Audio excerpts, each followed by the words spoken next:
Hello everyone, आप सभी का स्वागत है स्टडी ऑनलाइन विद के में। तो आज की जो हमारी वीडियो है एमएस फर्स्ट ईयर वाले स्टूडेंट्स के लिए जो पॉलिटिकल साइंस ऑनर्स इग्नू से कर रहे हैं।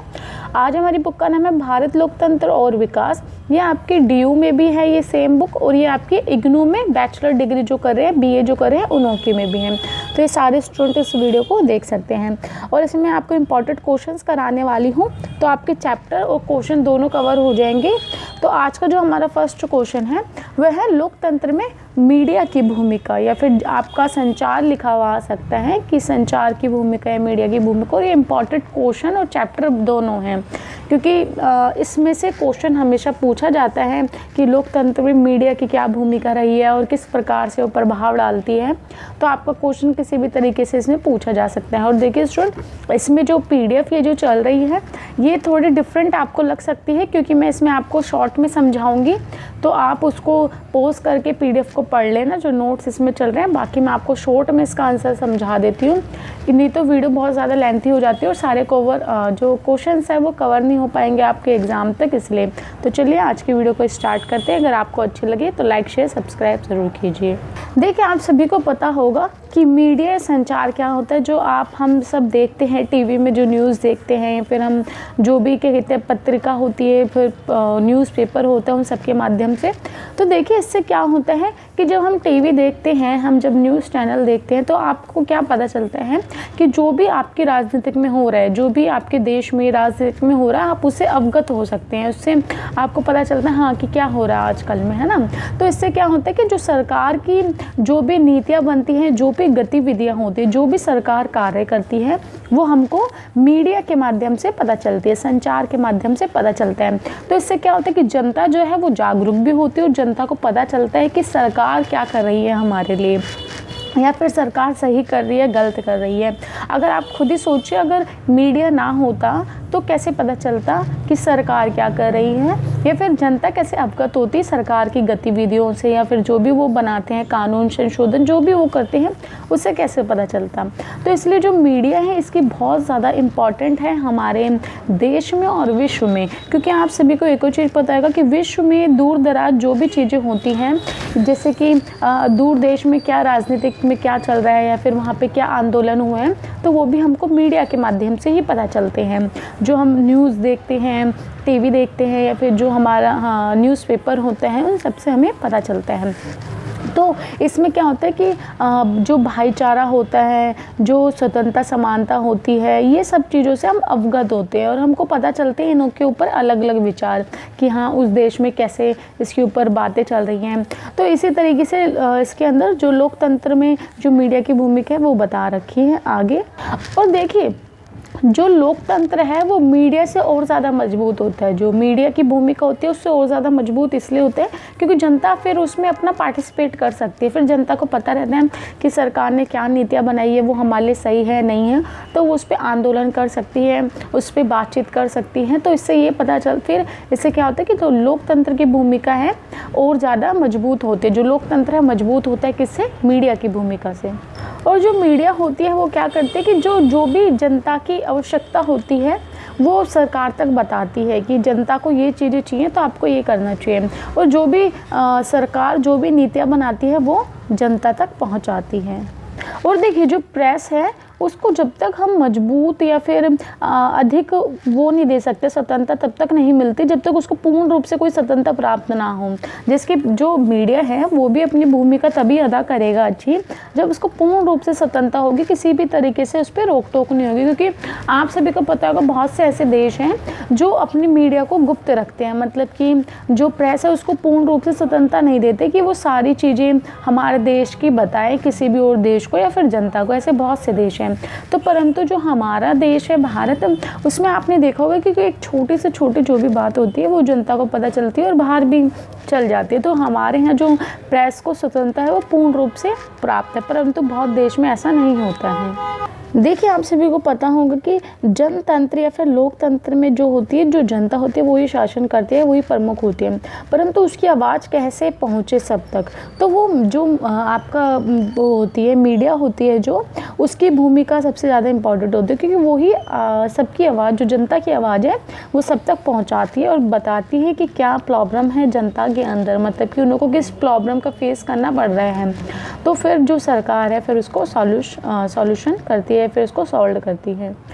तो लोकतंत्र के अंदर अगर सबको स्वतंत्रता दी जाएगी, जैसे कि आपको मैंने बताया कि अगर व्यक्तियों को भी स्वतंत्रता दी जाएगी, तभी जो व्यक्ति उसमें से होंगे जो सोर्स इकट्ठे करते हैं या फिर जो भी सबूत इकट्ठे करते हैं मीडिया के अंदर, जब आपको न्यूज़ में दिखाते हैं, जब उनको स्वतंत्रता नहीं होगी तो वो कैसे इकट्ठे करेंगे सब चीज़, है ना। तो इसलिए उनको स्वतंत्रता दी जाती है, तभी वो हर एक सबूत तक पहुँच पाते हैं, या फिर क्या हो रहा है देश में क्या नहीं हो रहा वो सब हमको बता पाते हैं।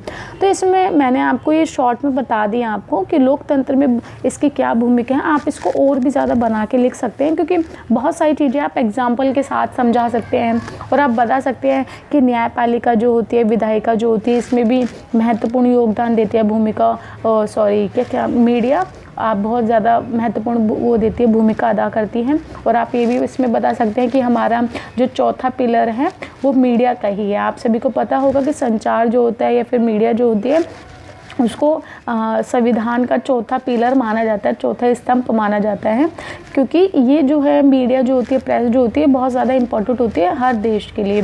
तो आप इसमें बहुत सारी चीज़ें एग्जाम्पल के साथ भी आप इसको समझा सकते हैं। बाकी जो आप इसमें नोट्स देख रहे हैं इसको आप पोज करके खुद से भी पढ़ लीजिएगा, क्योंकि ये जो नोट्स है मैंने आपको आंसर, जैसे कि आपका 20 मार्क्स का क्वेश्चन आता है उसके अकॉर्डिंग ये मैंने बनाए हैं, ताकि आप उत्तर लिख सको, क्योंकि 20 मार्क्स के क्वेश्चन में आपको आंसर लेंथी लिखना होता है। तो मैंने आपको शॉर्ट में पूरा ये समझा दिया कि क्या है ओवरऑल। तो अब आप इसको पोस्ट करके ही पढ़ सकते हैं कि आपको लिखना कैसे है, और अगर आपको इसकी PDF चाहिए तो आप मेरे को कॉन्टैक्ट भी कर सकते हैं, क्योंकि देखिए आप समझ तो जाएंगे, आप एग्ज़ाम में लिख भी लेंगे, परंतु जब तक आपको ठोस मटेरियल नहीं होगा लिखने का, आपको पता नहीं होगा कि क्या लिखना है, कैसे लिखना है, कितना लिखना है, तो आप कितना भी समझ जाओ तो आप लिख नहीं पाओगे। तो इसलिए लिखने के लिए मटेरियल एक अच्छा होना चाहिए, तो आप उसको पढ़ सकते हैं पोस्ट करके, और इसके पॉइंट भी आप बना सकते हैं। अब हम नेक्स्ट क्वेश्चन देखते हैं। नेक्स्ट क्वेश्चन है प्रक्रियात्मक लोकतंत्र और सत्तावचन लोकतंत्र में भिन्नता और समानताएं बतानी है। या फिर ये जो क्वेश्चन है ये आपका ऐसे भी आ सकता है कि प्रक्रियात्मक लोकतंत्र की विशेषता बताइए, मतलब टिप्पणी में भी आ सकता है अलग अलग भी, कि सत्तावचन क्या होता है उसके बारे में बताइए, और फिर अलग से क्वेश्चन कि प्रक्रियात्मक जो लोकतंत्र उसके बारे में, और ये साथ भी आ सकते हैं कि इसमें भिन्नता क्या है, समानताएं क्या है। तो आप जिस तरीके से आएगा आपको उस तरीके से उसका आंसर देना है। तो चलिए इसका आंसर देखते हैं। देखिए प्रक्रियात्मक लोकतंत्र, तो इसी से ये पता चल रहा है कि किसी प्रक्रिया की बात हो रही है, कि लोकतंत्र में कोई प्रक्रिया हो, है ना। तो इसमें देखिए इम्पॉर्टेंट क्या है कि जो प्रक्रियात्मक लोकतंत्र का उद्देश्य क्या होता है कि एक राष्ट्र निर्माण करना, एक राष्ट्र का निर्माण करना, और एक ऐसे राष्ट्र का निर्माण करना जो लोकतंत्र हो। इसमें बस इम्पॉर्टेंट चीज़ ये है कि प्रक्रियात्मक लोकतंत्र में लोकतंत्र के ऊपर बात की जाती है कि लोकतंत्र मजबूत बनाया जाए जिसमें जनता की भागीदारी हो, और एक ऐसे राष्ट्र का निर्माण करना है जो अपना योगदान दे जनता के लिए और अच्छा कार्य करें।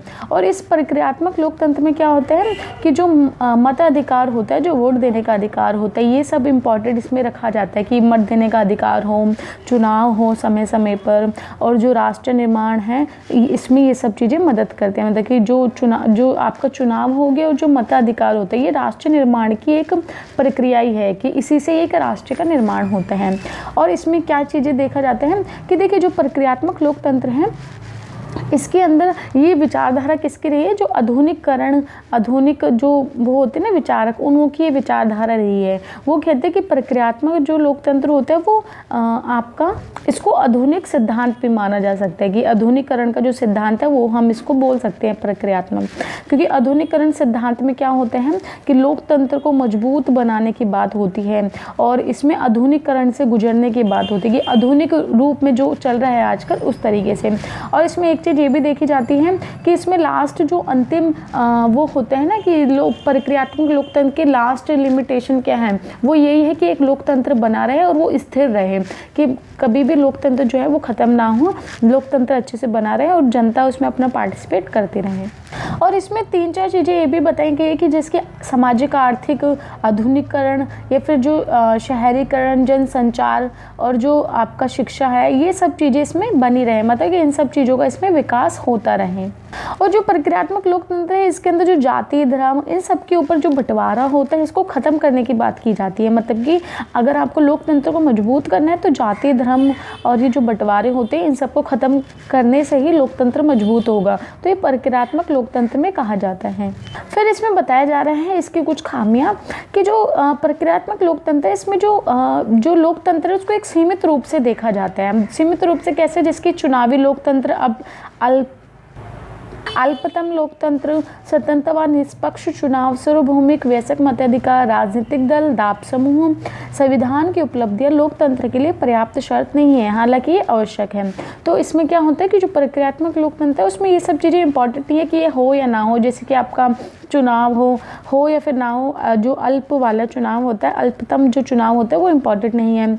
और फिर इसमें है कि स्वतंत्र और निष्पक्ष चुनाव हो, ये भी इसमें कि हो या ना हो तो कोई फ़र्क नहीं पड़ता। या फिर सार्वभौमिक मताधिकार जो होते हैं, ये फिर राजनीतिक दल हो गया, या फिर ये सब चीज़ें जो आपका है ये इसमें पर्याप्त शर्तें नहीं है, बल्कि ये इम्पॉर्टेंट होता है। वैसे तो देखा जाए ये सब चीज़ें इम्पॉर्टेंट हैं, परंतु जो प्रक्रियात्मक लोकतंत्र है इसमें एक अच्छा राष्ट्र बनना चाहिए है, एक अच्छा राष्ट्र बने, परंतु ये सब चीज़ इसमें हो या ना हो तो चलेगा, परंतु एक अच्छा लोकतंत्र और एक अच्छा राष्ट्र का निर्माण होना चाहिए। ये प्रक्रियात्मक लोकतंत्र में होता है। अब हम पढ़ेंगे सत्तावचन लोकतंत्र, सत्तावाचक लोकतंत्र। और देखिए प्रक्रियात्मक जो लोकतंत्र है इसमें ये भी बोला गया है कि जो ये लोकतंत्र है ये भारत में सफल भी रहा है। और इसलिए रहा है क्योंकि आपको पता ही होगा कि भारत में बहुत सारे राजनीतिक दल हैं, और फिर समय समय पे चुनाव होता रहता है, और फिर इसमें जो मतदान है वो होता रहता है, जिससे कि एक लोकतंत्र मजबूत बनता है। तो इसमें क्या है, ये सफल रहा है। ये सब चीज़ें आप पढ़ लेना है, बीच में स्टार्टिंग में ही आपको दिख जाएगी। जब मैं प्रक्रियात्मक लोकतंत्र की मैंने ये चलाई थी नोट्स, तो ये स्टार्टिंग में जो है आप इसको पॉज करके पढ़ सकते हैं। मैं आपको ओवरऑल ये सब क्वेश्चन समझा रही हूँ शॉर्ट में कि इसमें इंपॉर्टेंट चीज़ें क्या हैं जो मेन हैं। तो आप जब आप लिखोगे तो आपको ये सब चीज़ें भी लिखनी होगी, तो आप इसको पॉज करके वीडियो को ज़रूर पढ़ लेना। देखिए जो सत्तावाचक है इसमें क्या होता है, पहले तो भारत में सत्तावाचक लोकतंत्र की जो संकल्पना होता है उसमें एक महत्वपूर्ण स्थान मिला है। जो भारत को सत्तावाचक की जो लोकतंत्र की संकल्पना होती है उसमें एक महत्वपूर्ण स्थान मिला।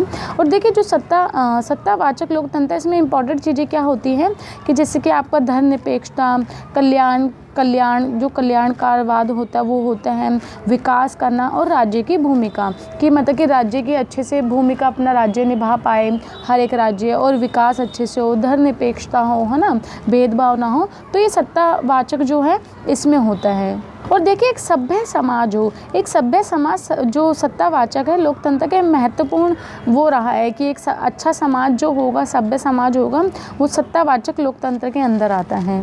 और इसमें भी दो दृष्टिकोण रहे हैं एक अलग अलग। एक तो वो दृष्टिकोण है प्रथम कि जिसमें हम जो वो मुद्दे उठते हैं अगर उस पर ध्यान ना दे के हम समूहों पे ध्यान दें और सभ्य समाज में ध्यान दें। और दूसरा वो होता है कि केवल हम जो सार्वभौमिक महत्व है या फिर जो ना कि सांप्रदायिक उन मुद्दों को उठाएं। एक तो वो हो गया कि हम किसी भी मुद्दों पे ध्यान ना दें, ठीक है। दूसरा ये हो गया कि वो मुद्दे उठाए जाएं कि जिनका आधार धर्मनिरपेक्ष और सार्वभौमिक हो, ठीक है। तो दो हो गई, ये दो इसकी वो होगी दृष्टिकोण हो गया। आप इसको पोज करके पढ़ लेना।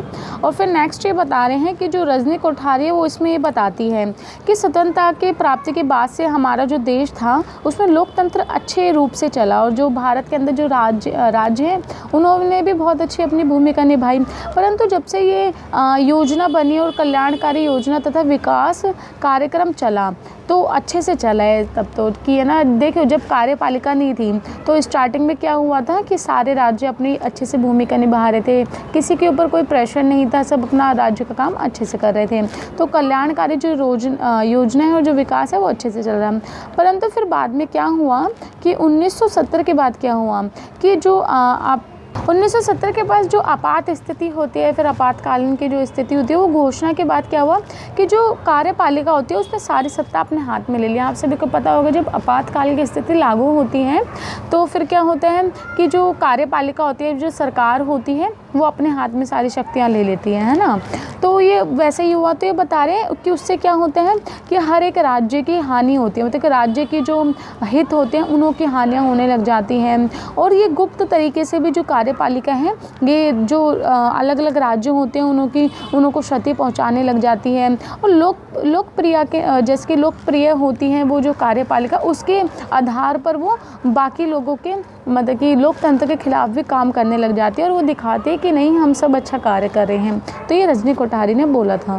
लेकिन क्या हुआ कुछ टाइम बाद, फिर क्या हुआ आप सभी को पता होगा कि 73 और 74 में जो संशोधन हुआ था, जिसके अंदर शहरीकरण और जो ग्रामीण क्षेत्र हैं उन्हों के बीच में बंटवारा हो गया था, मतलब विकेंद्रीकरण हो गया था कि शक्तियों का जो विकेंद्रीकरण है वो हो गया था कि अलग अलग जो शहरी हैं वो अपनी शक्तियों के ऊपर अपना देखेंगे शहर को, जो ग्रामीण क्षेत्र के वो अपनी शक्तियों के आधार पर अपने ग्रामीण क्षेत्र को देखेंगे, कोई किसी में इंटरफेयर नहीं करेगा। तो वही बता रहे कि उन्होंने फिर 29 विषयों को रख दिया गया था और बोला गया था कि कोई किसी में इंटरफेयर नहीं करेगा, सब अपना अपना काम देखेंगे। तो ये एक संशोधन था जो अच्छा हुआ था कि हर एक राज्य अपने राज्य में जो भी स्थिति है उसको संभाल सके और उस पर कार्य कर सके। फिर इसमें आगे बताया जा रहा है कि भारत में बहुत सारे ऐसे लोग होते हैं जो ये सोचते हैं कि तीसरी दुनिया भी है कुछ, ठीक है। और इसके आधार पे क्या होता है कि बहुत सारे लोग जो अपनी उत्तर जीविका होती है, फिर अपने जीवन को कैसे चलाते हैं जाति धर्म भाषा के आधार पर, और इस सारी जो विविधता होती हैं इनके आधार पर कायम रखते हैं। और आप सभी को पता होगा कि सत्ता हमारे देश में जो सत्ता है, जो हम सत्ता प्राप्त करते हैं सरकार या सरकार बनती है, वो बता रहे कि 4 उस पर आधारित है, 4 पे। जैसे कि इसमें बताया कि गठबंधन की जो सरकार होती है, ठीक है, इसमें निर्जातीय जो समूह होते हैं वो होते हैं, फिर अल्पसंख्यक आधारित भी होती है। फिर उसके बाद बता रहे इसमें विशेष अधिकार दिए जाते हैं, फिर राजनीतिक नागरिक सेवाएं होती हैं। ये सब चीज़ें इसमें जो बताई जा रही हैं आप इसको पॉज करके पढ़ लेना।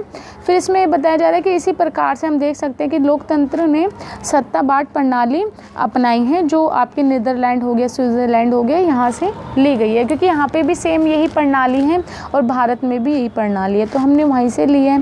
तो वही सब इसमें बता रहे हैं। तो आपका इसमें हो गया प्रक्रियात्मक और सत्तावाचक, ठीक है। तो ये इंपॉर्टेंट क्वेश्चन भी आप इसको पोज करके ही पढ़ लेना कि आपको किस प्रकार से इसमें लिखना पड़ेगा। मैंने शॉर्ट में आपको बता दी है कि इसमें क्या होता है, इसमें क्या होता है, बाकी आप इसको पढ़ भी सकते हैं। नेक्स्ट क्वेश्चन देखते हैं। मानव विकास के लिए न्यूनतम मूलभूत जो आवश्यकताएं होती है वो बताने की, जब मानव का विकास होता है तो उसकी मूलभूत आवश्यकताएं कौन सी है, जो न्यूनतम एकदम आवश्यकताएं होती हैं उसके बारे में बताना है। तो देखिए स्टूडेंट, इसमें मैं पहले आपको मानव विकास की परिभाषा बता रही हूँ, फिर आपको मैं न्यूनतम आवश्यकता बताऊँगी। तो अगर आपका क्वेश्चन अगर ऐसे आ जाए कि मानव विकास की परिभाषा बताएं, तो आप जो मैं अभी बताऊंगी वो लिख सकते हैं, और न्यूनतम आवश्यकता आ जाए तो खाली जो उसके बाद बताऊंगी वो। अगर दोनों पूछे जाए तो दोनों को आप मिक्स करके लिख लेना, अपना जो आंसर है वो क्वेश्चन के अकॉर्डिंग ही लिखना। तो चलिए हम इसको पढ़ते कि मानव विकास की परिभाषा क्या है। देखिए, जो संयुक्त राष्ट्रीय विकास कार्यक्रम है उसके अनुसार कि मानव विकास की न्यूनतम आवश्यकताएं क्या क्या होती है, जैसे कि आपका शिक्षा, स्वास्थ्य, देखभाल, आय, रोजगार, और इस सब में वृद्धि करना, और आपका स्वास्थ्य, ये सब तो बता दिया। तो इन सब में वृद्धि करना ही मानव विकास की न्यूनतम आवश्यकताएं होती है, जो मूलभूत आवश्यकताएं होती हैं। आप सभी को पता है कि शिक्षा हमारे लिए बहुत ज़्यादा इंपॉर्टेंट है, स्वास्थ्य हमारे लिए इंपॉर्टेंट है, जो आय होती है, रोजगार होता है, ये सब हमारे लिए न्यूनतम आवश्यकताएं हैं, जो एकदम बेसिक आवश्यकता होती है। इसके बगैर जो व्यक्ति है वो अपना विकास नहीं कर सकता। तो वही इसमें बताया जा रहा है, ये एकदम न्यूनतम आवश्यकता है। ये संयुक्त राष्ट्र जो विकास कार्यक्रम है उसने भी बताया है। और इसी के अंदर ही आपका आर्थिक, राजनीतिक स्वतंत्रता और ये सब चीज़ें भी इसमें शामिल है कि मानव विकास में आपकी जो आर्थिक हो गया, सामाजिक होगी, राजनीतिक होगी, ये सब स्वतंत्रता भी होनी चाहिए। और देखिए, मानव विकास में जो मानव की रुचि होती है उसको बढ़ाने की प्रक्रिया के ऊपर भी महत्वपूर्ण ध्यान दिया जाता है। कि देखिए, मानव विकास में मैंने आपको बता दिया जो चीज़ें आती हैं, स्वास्थ्य, शिक्षा, सब, परंतु जो इंसान की रुचि होती है उसको बढ़ाना भी एक महत्वपूर्ण चीज़ है। कि जिसकी कोई अगर किसी का विकास करना है तो उसकी जब रुचि बढ़ेगी सब चीज़ में, तभी उसका अच्छे से विकास हो पाएगा और उसकी जो न्यूनतम आवश्यकता है वो पूरी हो सकेगी। देखिए जो दायरे के अंदर हमारी रुचियाँ होती है वो तो आपको पता ही है, जिसकी शिक्षा, स्वास्थ्य, अच्छी ज़िंदगी जीना, ठीक है, और रोज़गार पहुंचना, ये तो आपकी एक दायरे के अंदर जो आपकी रुचि है, फिर जो भी आपका इंटरेस्ट है उसके अंदर हो गया। हमारी सबसे बेसिक नीड यही होती है ना, हमारी मतलब कि इंटरेस्ट यही होता है कि हमको मतलब कि अच्छे से वो मिल जाए, क्या कहते हैं, जॉब मिल जाए, हमारा स्वास्थ्य अच्छा रहे, ये सब चीज़ें।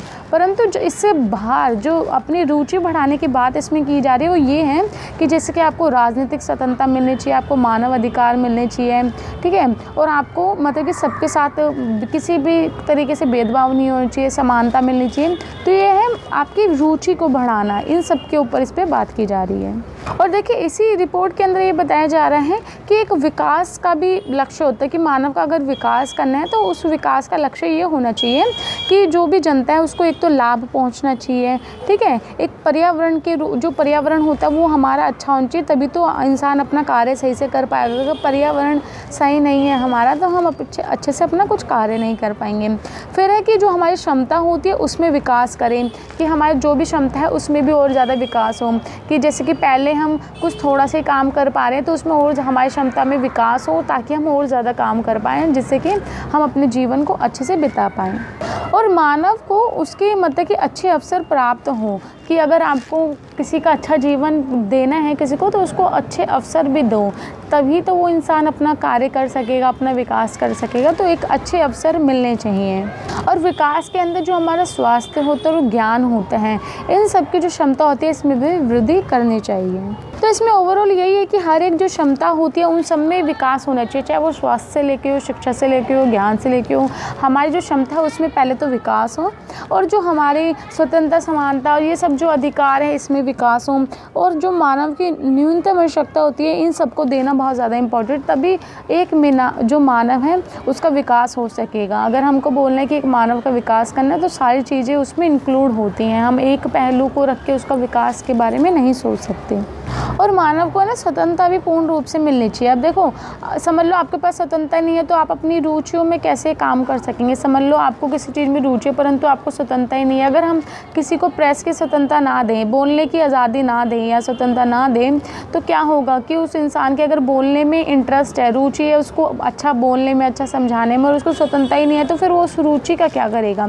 तो इसलिए जो स्वतंत्रता है वो बहुत ज़्यादा इंपॉर्टेंट है कि आपको हर एक चीज़ की स्वतंत्रता होनी चाहिए, ताकि आप अपने जो रुचि हैं उसमें काम कर सकें। परंतु जो भी आपकी रुचियां हैं वो किसी के लिए नुकसानदायक ना हो, सबके लिए लाभकारी हो, ऐसी ही रुचियां होनी चाहिए।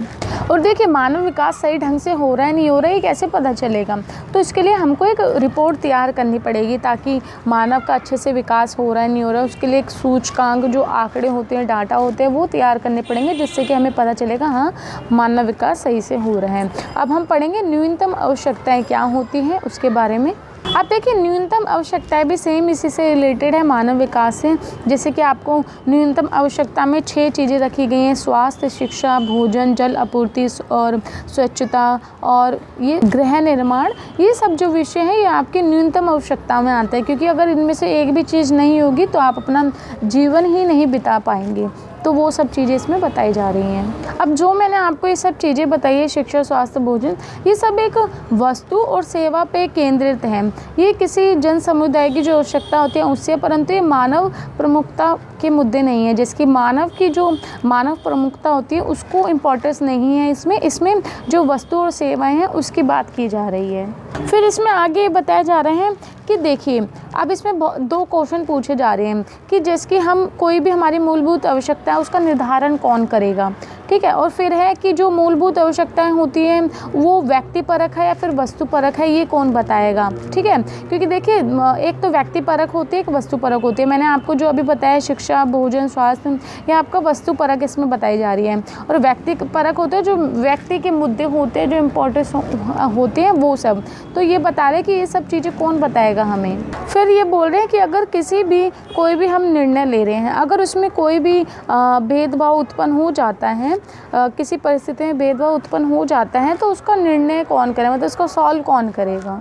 तो फिर इसमें ये बताया जा रहा है कि जो मूलभूत हमारी आवश्यकताएं होती हैं वो वस्तु और सेवाओं के विशिष्ट आवश्यक शर्तों का हवाला देती हैं जो दीर्घकालीन जीवन को अच्छा कर सकती हैं या फिर अवसर दे सकती हैं। तो जो हमारी वस्तुपरक और जो सेवा की, मतलब मैंने आपको ऊपर बताया ना, एक वस्तुपरक होती है, एक मानव परक होती है। तो उस पर बता रहे जो वस्तु और सेवा जिस पे ध्यान दिया जाता है वो दीर्घकालीन लंबे समय तक के लिए सोचा जाता है कि हमारा जीवन लंबे समय तक अच्छा चले, तो इसलिए वस्तु और सेवा इसमें रखी जाती हैं। अब देखिए इसमें लोकतंत्र की भी बात हो रही है, सहभागी की। देखिए हर एक सहभागी या फिर राजनीतिक प्रशासन में ये ज़रूरी नहीं है कि अगर लोकतंत्र है तो वहाँ पे सब अच्छा ही होगा, क्योंकि जो लोकतंत्र होता है वो नेताओं के बीच में अपनी मतलब कि चुनाव होता है और वो अपनी सत्ता प्राप्त कर लेते हैं, और वो जनता के बहुत से मुद्दे होते हैं, बहुत सी चीज़ें होती हैं जो उन पर ध्यान ही नहीं देते। तो ये इसमें कहा जा रहा है कि ज़रूरी नहीं है कि अगर लोकतंत्र है तो वहाँ सब चीज़ें अच्छी होंगी, क्योंकि बहुत सारी मुश्किलों का सामना जनता को करना पड़ता है उसके बावजूद भी। बुरे जो नेता होते हैं क्या करते हैं, अपना तोड़ फोड़ करके मतलब कि नेता बन जाते हैं। जन आंदोलन की बजाय तोड़ फोड़ ज़्यादा होता है। आजकल आप सब भी जानते हैं कि जन आंदोलन की जगह क्या होता है, तोड़ फोड़ होती है, धरना प्रदर्शन होता है, बहुत सारी चीज़ें ऐसी होती हैं जो ठीक नहीं है। ठीक है, और इसमें बता रहे कि जो श्रमिक आंदोलन होते हैं उसको भी लाभ नहीं मिल पाता सही से लाभ नहीं मिल पा रहा। तो इसमें ये बता रहे हैं कि जो सहभागी जो होता है उसमें ज़रूरी नहीं है कि सहभागी में सब अपना वो दे रहे हैं, योगदान दे रहे हैं तो सब अच्छा ही होगा। सहभागी या फिर लोकतंत्र में ज़रूरी ये सब चीज़ें नहीं होती है, इसका उल्टा भी हो सकता है कि सब चीज़ दिखती तो सही है परंतु सही होती नहीं है। वो सब चीज़ों की बात करें, बाकी आप इसको पोस्ट करके भी पढ़ सकते हैं। तो इसमें बस यही है कि मूलभूत जो आवश्यकताएं होती है वो अलग अलग हो सकती हैं। ज़रूरी नहीं है कि जो हम देखें वो ही मूलभूत आवश्यकता हो, क्योंकि दूसरे के अकॉर्डिंग वो जो मूलभूत आवश्यकता है वो चेंज भी हो सकती हैं। तो इसमें इसलिए ये सब चीज़ें बताए जा रहे हैं। जो इसमें क्वेश्चन पूछे जा रहे हैं ना, या आप इनको याद कर लेना और एग्ज़ाम में लिख के भी आना है, क्योंकि ये इस क्वेश्चन का ये मतलब है कि ज़रूरी नहीं है कि इस प्रकार से अगर हम ये चीज़ सोच रहे हैं तो इसका फिर देखेगा कौन। अगर हम सोचें कि ये सब हमारी मूलभूत आवश्यकता है तो इसका निर्धारण कौन करेगा, है ना। हम बोलते हैं कि सहभागी जो है वो अच्छा है, तो कैसे अच्छा है, तो ये सब चीज़ें इसमें देखिए बताई जा रही हैं। इसलिए क्वेश्चंस जो हैं वो आप इसको करके जाना और इसको एग्ज़ाम में भी लिख के आना।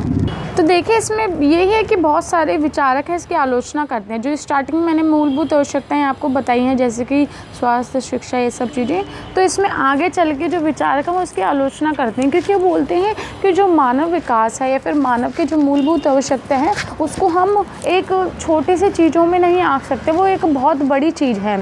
तो इसलिए उसकी आलोचना होती है और इतने सारे क्वेश्चन पूछे जा रहे हैं उसमें। तो बाकी आप इसको पोस्ट करके पढ़ सकते हैं। बीच में आप एग्ज़ाम में किस प्रकार से लिखें उसके अकॉर्डिंग आप इसको पोस्ट करके पढ़ लीजिएगा। मैं नेक्स्ट क्वेश्चन आपको समझाती हूँ। लोकतंत्र और विकास एक दूसरे से कैसे संबंधित है, या फिर आपसे पूछा जा सकता है लोकतंत्र और विकास के बारे में बताइए। तो ये क्वेश्चन बहुत ज़्यादा इम्पॉर्टेंट है, इसको देखते हैं हम। देखिए लोकतंत्र और जो विकास है ये बहुत ज़्यादा इम्पॉर्टेंट है, और ये उन देशों के लिए और ज़्यादा इम्पॉर्टेंट हो जाता है जो अभी अभी नए बने हैं, जो विकास अपना कर रहे हैं, जिसको नवजात राष्ट्र भी बोल सकते हैं, जो अभी मतलब कि अभी अभी उभरे हैं, अभी अभी बने हैं, उनकी बात हो रही है। तो बोल रहे उस देश में सबसे बड़ी समस्या है कि लोकतंत्र और विकास की, और इसमें ये भी समस्या होती है कि नेतृत्व कैसे किया जाए, या फिर जो नेतृत्व कर रहा है देश का वो उसका महत्व मतलब कि उसको अधिक महत्व दिया जाता है, और वो किस प्रकार से हो। बहुत सारे प्रश्न इस पे उठते हैं कि अगर अच्छा नेतृत्व करने वाला होगा तो अच्छा देश का विकास और लोकतंत्र अच्छा बन पाएगा। अगर जो नेतृत्व करने वाला ठीक नहीं होगा तो फिर जो देश का विकास है वो सही से नहीं हो पाएगा। अब देखिए राष्ट्रीय आंदोलन के दौरान क्या हुआ था कि जो चमत्कारी जो नेता होते हैं वो सामने आए। आप सभी को पता है जैसे कि जवाहरलाल नेहरू हो गए या फिर गांधी जी हो गए, ऐसे बहुत सारे उस टाइम पे थे जो चमत्कारी नेता के रूप में सामने आए थे कि लोग उनकी बात सुनते थे। उनका जो नेतृत्व था वो अच्छा था, जनता की भलाई के लिए था। तो जब जनता उनकी बात सुनेंगे तो जो राष्ट्र है उसका पूर्ण निर्माण भी हो सकेगा और राष्ट्र के लिए अच्छा कार्य भी हो सकेगा। और फिर इसमें ये बता रहे हैं कि जो करिश्माई नेता होते हैं वो लोकतंत्र होता है, उसकी जो परंपराएं होती है, उसका स्वाभाविक विकास नहीं होने दिया उन्होंने। कि जो करिश्माई नेता थे पहले, उन्होंने जो लोकतंत्र की जो परंपराएं विकास होता है, परंपराओं होती हैं, इन सब का स्वाभाविक होने के कारण विकास सही से नहीं हो पाया। तो जब ये जो नेता होते, करिश्माई नेता होते, जब ये अपने मंच से हट जाते हैं, फिर ये चल जाते हैं, या फिर राजनीतिक से दूर हो जाते हैं, तो वापस से जो लोकतंत्र होता है उसका जो संरचना होती है वो वापस शून्य हो जाती है। कि वो जब नेता जब तक रह रहे हैं तब तक अच्छे से लोकतंत्र सब कुछ चल रहा है, सब कुछ अच्छे से हो रहा है, परंतु जैसे ही वो हट जाते हैं तो वापस वो शून्य पे आ जाते हैं। तो इसमें बता रहे जब तक लोकतंत्र में चमत्कारी नेता होते हैं तब तक ऐसा लगता है कि हाँ, जो लोकतंत्र है उसकी जो संस्था है वो अच्छे से चल रही है और ये अच्छे से परिपक्व है, मतलब कि अच्छे से मैच्योर है। जो आपका लोकतंत्र है उसमें जो संस्था है अच्छे से कार्य कर रही है, सबका अच्छा कार्य हो रहा है, सब जनता उसमें खुश भी है। परंतु जैसे ही ये नेता जो होते हैं ये अगर चल जाते हैं, वहाँ से किसी भी कारणवश हट जाते हैं, तो वापस से फिर ऐसे लगता है कि जिसकी दुर्बल की स्थिति आ गई है और जो परेशानियाँ होती है वो सामने आ खड़ी होती हैं। और बता रहे एक तथ्य है जो बहुत ज़्यादा इम्पॉर्टेंट है, उस पर जोर देना चाहिए कि जो लोकतंत्र है बहुत जटिल प्रक्रिया होती है, जटिल राजनीतिक पद्धति होती है और इसकी जो कार्यविधि होती है उसकी व्यवस्था जो है वो बड़ी उलझनदायक है। तो इस पर ध्यान देना बहुत ज़्यादा आवश्यक है। अगर आपको लोकतंत्र के प्रॉब्लम को सॉल्व करना है तो इसके लिए आपको शिक्षक होना बहुत ज़्यादा आवश्यक है। जो उसकी संरचना होती है, उसके जो शिक्षा कार्यक्रम होते हैं वो अनिवार्य हैं। और देखिए फिर इसमें आगे बता रहे हैं कि अगर लोकतंत्र अच्छे से चल रहा है, जैसे कि जो नेता है वो अच्छे से लोकतंत्र चला रहे हैं, तो उसका फिर अगला कार्य हो जाता है कि विकास अच्छे से किया जाए।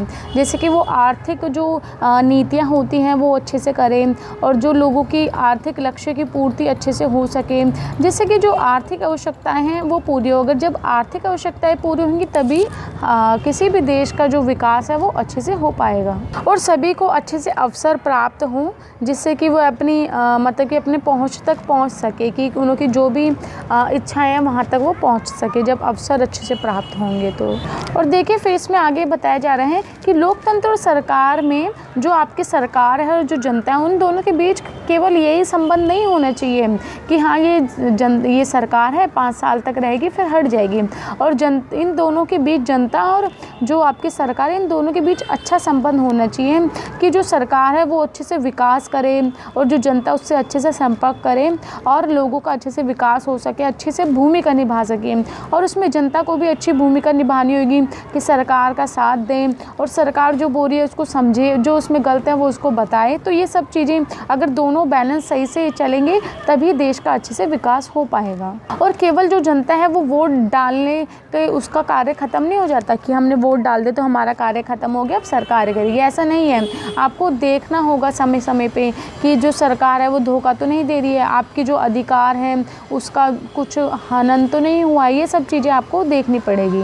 और सरकार को ये भी देखना होगा कि जो अमीर है जो गरीब हैं उनों के बीच में जो खाई इतनी ज़्यादा बनती जा रही है वो सही हो सके। आप सभी को पता है कि अमीर व्यक्ति तो अमीर होता जा रहा है, गरीब और ज़्यादा गरीब होता जा रहा है, तो इनों के बीच की जो खाई है उसको कम किया जा सके, वो ख़त्म होगी, समाप्त होगी, तभी व्यक्ति के बीच में जो संबंध है वो अच्छे हो पाएंगे, जो मतभेद होते हैं वो कम हो पाएंगे और जो अवसर है काम है वो सब चीज़ें मिल पाएंगी। तो इसमें देखिए ओवरऑल यही बताया जा रहा है कि पहले तो लोकतंत्र अच्छा होना चाहिए। लोकतंत्र के लिए जो हमारा नेता है, जो सत्ता है, जो नेतृत्व कर रहा है वो एकदम बढ़िया होना चाहिए कि वो अच्छे से लोकतंत्र को चला सके, जनता को संभाल सके, है ना, और हमारी आवश्यकता को पूरी कर सके। फिर विकास में ये बताया जा रहा है कि विकास जो है वो लोकतंत्र से ही जुड़ा हुआ है और इन दोनों के बीच संबंध बहुत ज़्यादा मतलब कि इम्पॉर्टेंट है, क्योंकि जब तक लोकतंत्र अच्छा नहीं होगा तब तक आप विकास की कल्पना नहीं कर सकते। जहाँ लोकतंत्र नहीं है वहाँ विकास नहीं हो सकता। तो विकास भी तब होगा जब वहाँ पे नेता जो है हमारा वो अच्छा हो, वो जनता की बातें सुने, उन्हों की जो आवश्यकता है उसको पूरा करे, जो अवसर है वो उन्हों को दे और जो भेदभाव होते हैं इन सबको समाप्त करे। तो ये हमारा क्वेश्चन यही समाप्त हो गया। आई होप आपको समझ आया हो। नेक्स्ट क्वेश्चन देखते हैं।